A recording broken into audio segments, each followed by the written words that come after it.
Magandang hapon sa inyo mga kagala. Maganda ang panahon ngayon, malilim. Kaya naman kami ay naisipan naming mga pitbahay kay Lola Medi. At nung nakaraan pa namin hindi napupuntahan, kaya naman ay pupuntahan namin at huhuntahin din namin. Kasi nung nakaraan pa yung nangungumusta, hindi na daw kami nagkikita-kita. Pero no isang araw lang naman sinamahan ko pala sila ni mama nung isang araw lang papunta doon sa bahay ng pinsa namin. Kasi binisita namin yung pinsa namin at nanganak yung kanyang asawa. Ang cute ng baby nila. Ayun, sana all na lang. Ito yung tinutubigan na ni kuya. Ayun, may tao dun. Si ate muna yata yun o nandun. Ayan, dito sila kuya, yung panganay kong kuya nagtutubigan. Pero hindi sa amin to mga kagala. Kumbaga nakikitubigan lang siya. Tapos yun, pinsan ko yung kausap niya. Sila yung magkabakas. Ayan.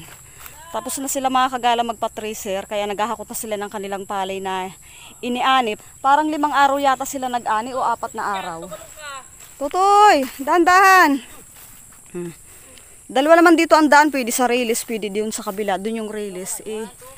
Dito ko gusto dumaan, sabi ko dito na lang. Kaya nakakatuwa dito mga kagala, oh. Yan. Marami dito mga tubig-tubig, oh. Kaya napakadali lang dito ng mga hayop kapag gusto mong magpatubog ng mga alagang kalabaw. Yan o.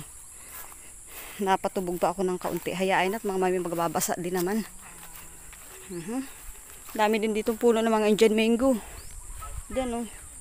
Kaya pag namunga yan talagang halos sabay-sabay. Yan dyan, meron dun. Hili-hilira na yun. Dun. Tapos dito meron din dyan.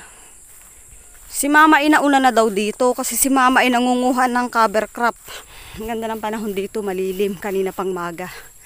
Kaya hindi nakakatamad gumala. Yan, nandito na kami kila Nanay Medi. Ang dami nilang aso. Ay, yung langka, oh. Langka, oh. May bitak na siya.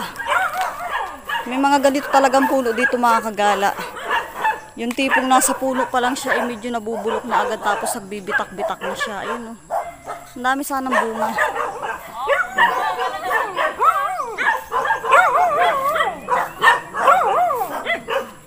Nandito na nga kami mga kagala sa bahay ni Nanay Medi dahil kagulo na nga ang mga aso kaya kami ay tumuloy na lang. Tapos si mama pagdating namin dito ay wala pa din kasi nangunguha nga siya ng cover crop. Ganito talaga mga kagala si mama, talagang maarimuhunan yan. Saka mahal dito ang cover crop kaya sabi niya bago siya pumunta dito ay mangunguha daw muna siya. Dito kami inaya ni Nanay Medi sa likod kasi dito ang pahingahan niya. Saka sabi niya marami daw bungang kanyang star apple kaya manguha na rin kami. Ayun. Marami daw pala mga kagalang star apple dito. Bida agad kay Argel pagdating namin. Oo nga, daming bunga. Ang dami nga po palang bunga, Ayun yung mga langka nila, oh. Mga langka dito. Ipapag pala siya dito. Talagang sa tanghali. Ang dami niya na pong aso, Ilang aso na po yan? Grabe, 9 na. Ay, nasa na po yung anak ni Drew? Malaki na. Nagkaroon kasi dito mga kagala ng anak yung aso kong si Drogo. Yun ang unang anak niya. Chu-chu-chu-chu-chu!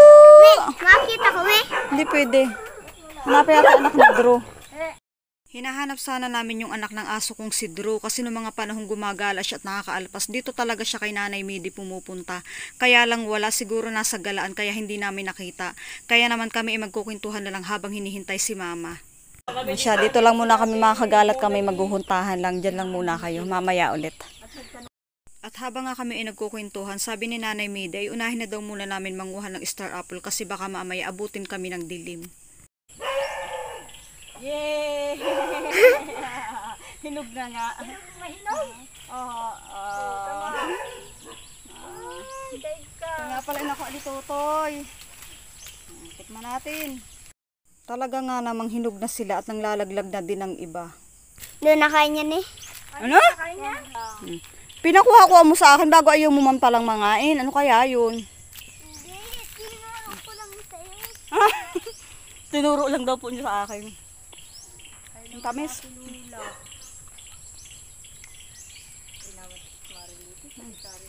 Natatawa nga kami dyan kay Tutoy kasi nung una ayaw daw niyang mangain pero na natikman niya, nagustuhan naman niya at ayan nga nagtatry siyang manguha. Akala naman niya itunay niyang maaabot na mag-isa.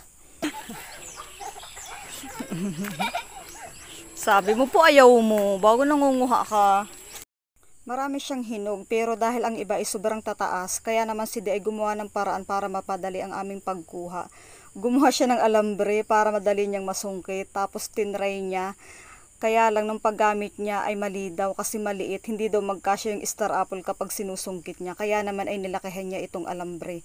Tapos sinubukan niya ulit at ayan, nakapanguha naman siya, may nalaglag na. Kaya naman si Toto Itimano, tagapulot siya at tuwan-tuwa siya. Patikman mo kay Di. Ano? Ah!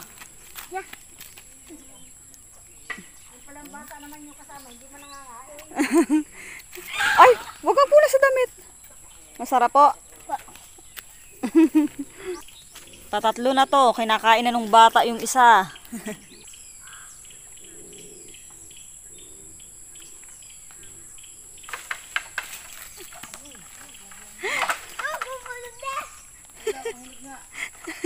Hinog na. Lagi bunso sa sako. Ay, hilahin mo to. Bilis. Ito. Mamaya, sabihin ko pag hilahin mo ha. Hila. Eh.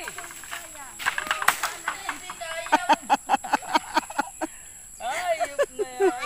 Sabi ko na kilit. Ah, tatay. Ay, nabali na tuloy pati. Ay, binagsak nito.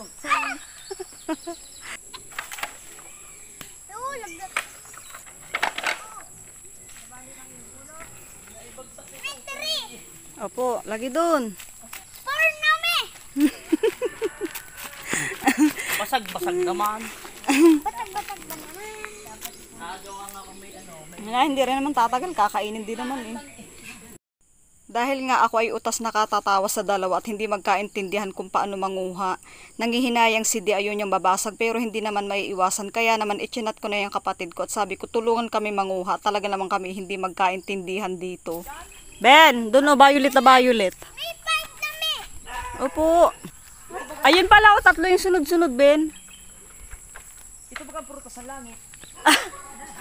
Star apple. Sa taas niyan, Ben. Prutas ng langit. Ay, wala na yan, Ben. Ano na siya, bulok na.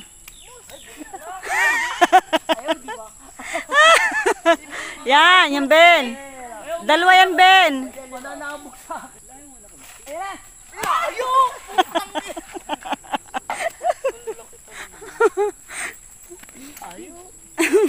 Ayun pa, Ben, sa taas niyan. Ah!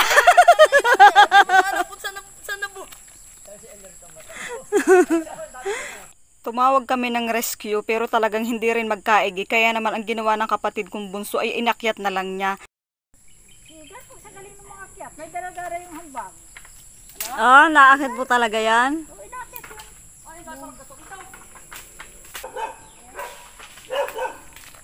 Yeah, nako, isuman, di wow.